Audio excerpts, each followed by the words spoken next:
Dengue से शहर कहरा रहा है।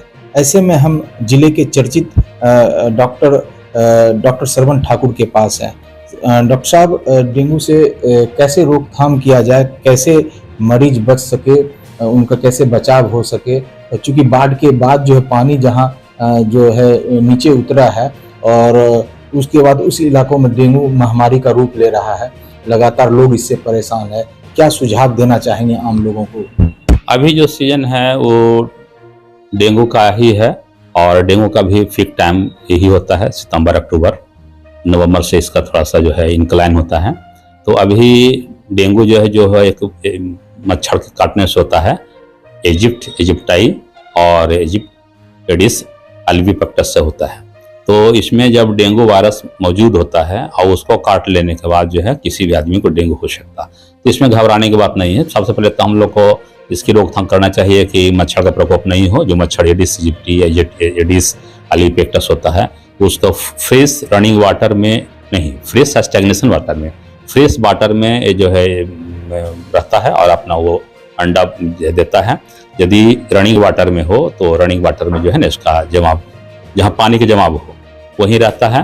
तो हम लोग का पानी का जमाव नहीं होना चाहिए। पानी जहाँ जमा हुआ है उसको, पानी के जमाव को हम लोग रोकथाम पर, जैसे मान लें कहीं गमला में पानी हो, कहीं टैंक में कहीं पानी हो, या कहीं कूलर वगैरह में पानी हो, या कहीं नाला वाला में पानी के जमाव हो, तो उसमें हम लोग को जो है पानी के जमाव को रोकना है, पानी को हटा देना है। या नहीं तो फिर उसमें कहीं हम किरासन तेल वगैरह हम लोग डाल दें ताकि उसमें अंडा का जो है ना मैंने जो है ये मल्टीप्लिकेशन और उसका जो है ना मैंने जो है ये नहीं। साधारण जैसे डेंगू अगर हो गया तो तत्काल जो है उसको कौन से मेडिसिन? हाँ, सबसे पहले तो हम उसको रेस्ट देते हैं कि पेशेंट को सबसे पहला रेस्ट करें और पानी अधिक से अधिक मात्रा में उसको पीना होगा, ORS लेना होगा, फ्रूट का जूस और सूप्स वगैरह लेना होगा।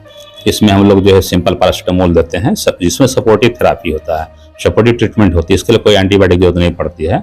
इसमें पैरासीटामोल हम लोग बॉडी वेट के हिसाब से देते हैं, 15 मिलीग्राम पर डोज देते हैं। दिन भर में 4 बार दे सकते हैं, 6 घंटा के अंदर नहीं देना है।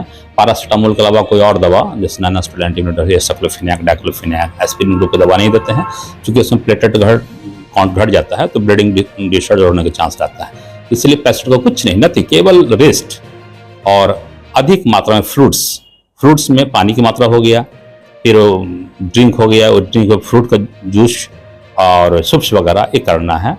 और बीच बीच में प्लेटलेट काउंट करा के देखना पड़ता है। और उसमें पेशेंट को आपको, यदि पेशेंट जो है स्टेबल है तो कोई बात ही नहीं। यदि पेशेंट स्टेबल नहीं है, यदि पेशेंट को बहुत दिक्कत है, उसमें डिहाइड्रेशन है, तो डिहाइड्रेशन को हम लोग ठीक करने के लिए हाइड्रेट करना पड़ता है। और जिस पेशेंट को डेंगू हो गया है उसको हम लोग मच्छरदानी में हिदायत करते हैं कि उसको हेल्दी मच्छर काट लेगा तो फिर उसका वायरस उसमें चला आएगा, तो फिर उसको काटने से फिर हेल्दी पर्सन को हो सकता है। और घर में सारे आदमी को मच्छरदानी में ही सोना चाहिए, पानी का जवाब नहीं होना चाहिए।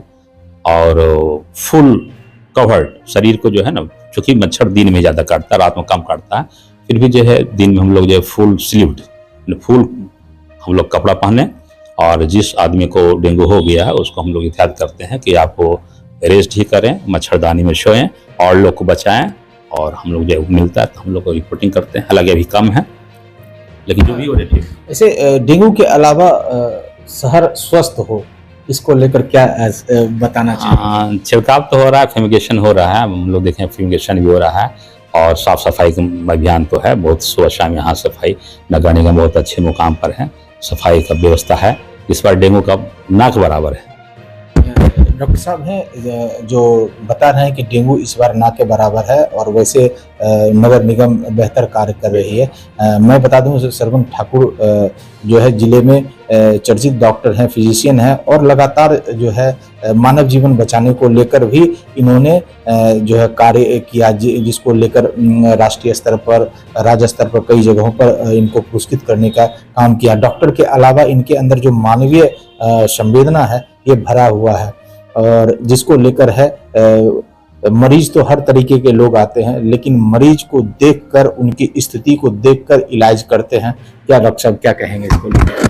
हाँ, इसमें तो हम लोग को डॉक्टर के साथ साथ मानवता का भी ख्याल रखना चाहिए।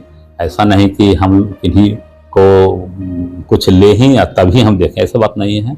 और जो पेशेंट वेट करते हैं, जो लगता है कि हम देने लायक नहीं है, सक्षम नहीं है, तो वैसे पेशेंट को हम फ्री ऑफ कॉस्ट देख लेते हैं, जांच भी फ्री करा देते हैं, कंसल्टेशन में करा देते हैं, सैंपल्स वगैरह हम लोग उसको कर देते हैं। तो हम लोग तो मानवता के नाम से भी हम लोग करना भी चाहिए, क्योंकि जो लोग सक्षम है तो देंगे ही, जो लोग सक्षम नहीं है तो उनको तो हमको ही करना होगा ना। और बेचारे कहाँ जाएंगे, कहाँ इलाज कराएंगे? तो ये मानवता ख्याल से होना चाहिए। और हम तो मानव हैं, जब मानव का ख्याल हम ना करेंगे तो और कौन कर सकता है? जो जरूरी है, जिनको जो नीडी है, जिनको सहयोग करना चाहिए, इनको तो सहयोग होना ही चाहिए। डॉक्टर साहब से कहना है जिनको सहयोग करना चाहिए, तो उनको निश्चित रूप से मानव को सहयोग करना चाहिए। और कहा भी जाता है कि पृथ्वी पर जो है भगवान के रूप में अगर कोई है तो वो डॉक्टर है, और डॉक्टर अपनी मानवीय संवेदना को जिंदा रखते हैं, तो निश्चित रूप से मानव कल्याण की बात होगी। हमारे चैनल पर बने रहें।